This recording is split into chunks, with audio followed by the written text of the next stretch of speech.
Cowboy Nation, what up, baby? Y'all already know who it is.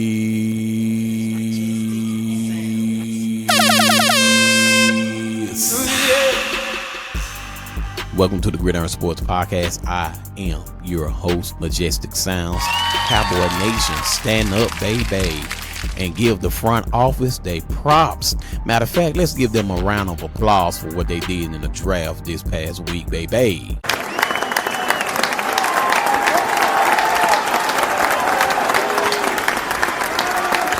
I gotta give them their props, y'all, and we're gonna go ahead and call out these names that they draft last week, baby. But before we do that, y'all already know how I do it.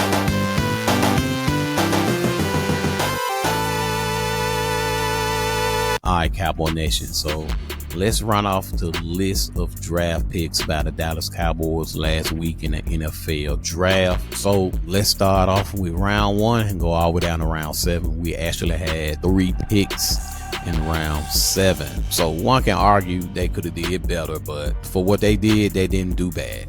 So I will give them that. They did some things that I thought they would do, and so I'm cool with it. But I am going to tell you the grade that I'm going to give them. Not the overall grade, just the grade for the draft. That's the grade I'm going to give you today. Also, I'm going to run down the list. I'm going to start from round 1 and go down to round 7. So obviously, round 1, pick 12, Tyler Booker, guard out of Alabama. Round 2, pick 44, Donovan Ezeiruaku, a defensive end out of Boston College.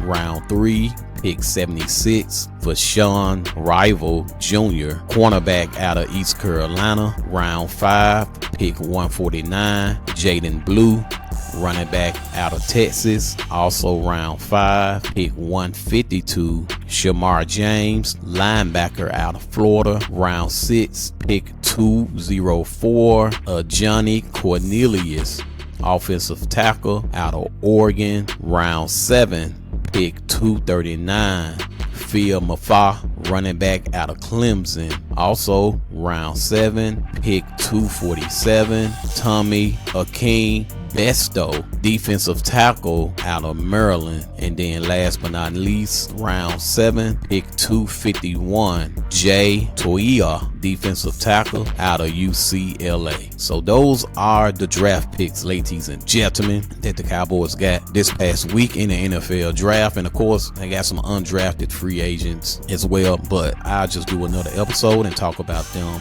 on a different episode. I want to make sure I zero in on these 9 picks first before we go any further, and then I will talk about the grade real quick and elaborate on some things that I do like and I don't like. So obviously, I don't like the second round. What we got in the second round, it's not the talent, it's the position.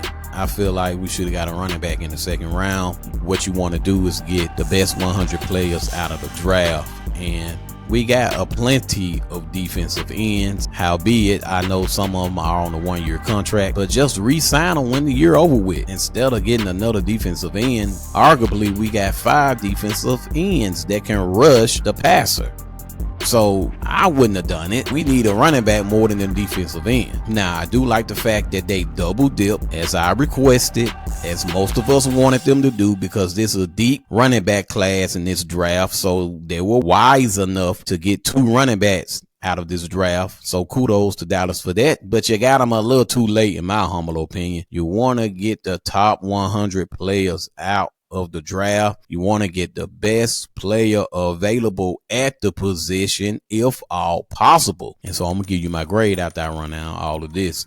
And I'm cool with the 3rd round pick, Shavon, Revel Jr. We do need another corner, so I'm cool with that. 5th round pick, I'm cool with that, but I would rather get him in the 2nd round, and that's Jaydon Blue. Now, somebody probably say, well, that's too high. No, we actually got a steal in the 5th round with Jaydon Blue. He's a very explosive runner. You know, the running back position translates over pretty fast from college to pro, so I wouldn't have mind getting that guy in the 2nd round and maybe draft a wide receiver in the 5th round. So that 2nd round could have been a running back. Now, that's, you know, no disrespect to Donovan out of Boston College, but we could have got a running back earlier. You want the best player available in the top 100. They're going to be your better players, the top 100, ladies and gentlemen. So Dallas Cowboys failed to get a running back earlier in the draft, but I'm glad that we did get 2 running backs, so that's cool. And then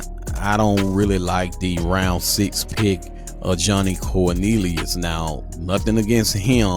It's just that we don't need another offensive lineman. I'm telling you, Cowboy Nation, we got about 20 to 25 offensive linemen on the roster right now. And I get it. You want the best player available. You want them to battle it out and jock for position to see who gonna be your best starting 5 offensive linemen. I get all that. But my God, 20 to 25 offensive linemen right now on the current roster, that's just too many. So in my humble opinion, again, you could have got a wide receiver, or you could have drafted a running back earlier. I'm going to continue to say that the earlier the better.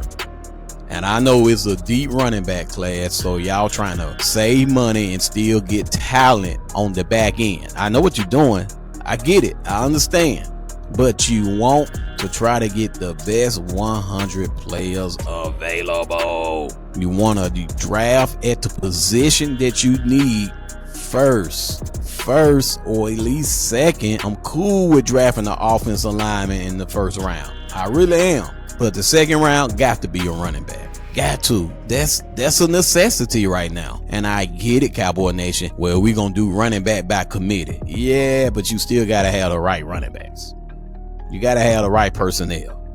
So this was Dallas' opportunity to draft a little higher. And as you look at the list of names that are running off, you don't hear no wide receiver that was selected in the draft.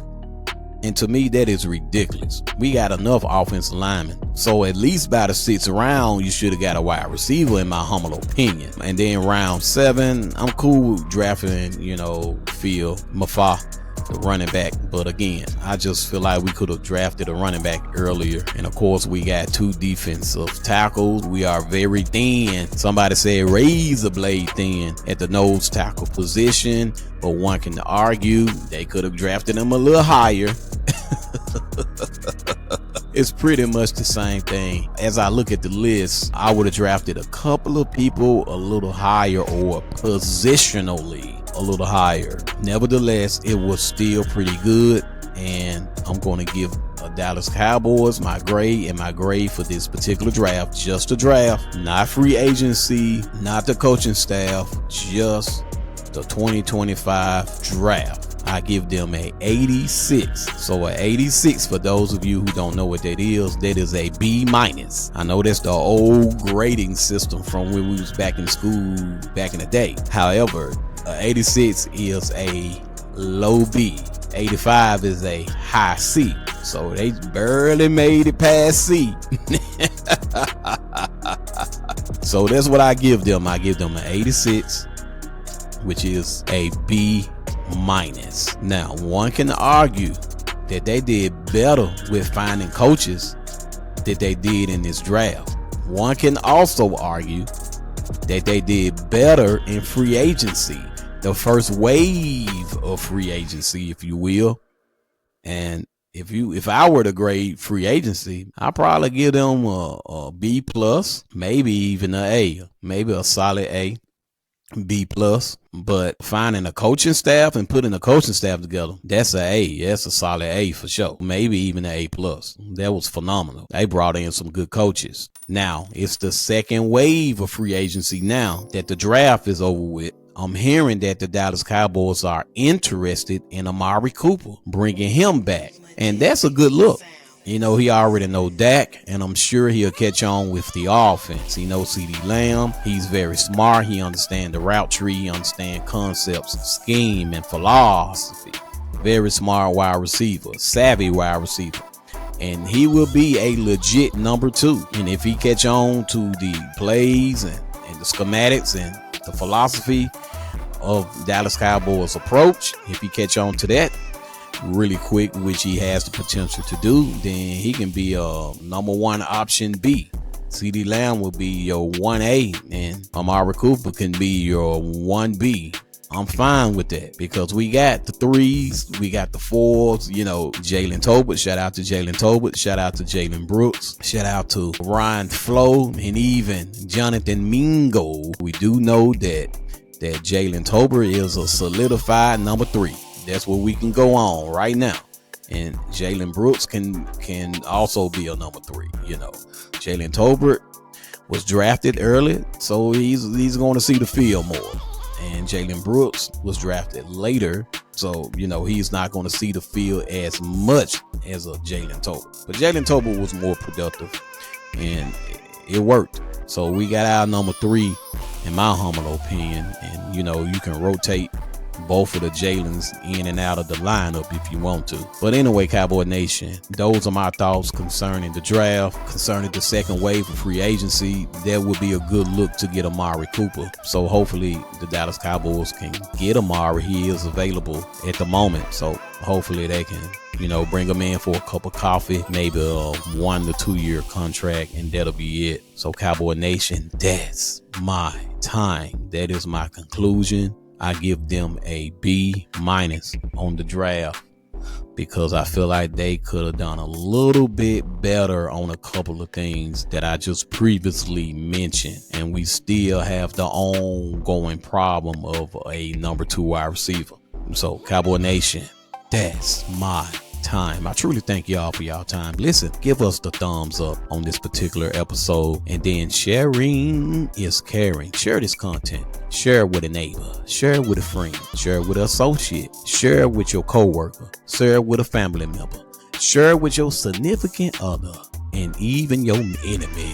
And maybe, just maybe, y'all might become cool after talking about the Dallas Cowboys. DC4 Life.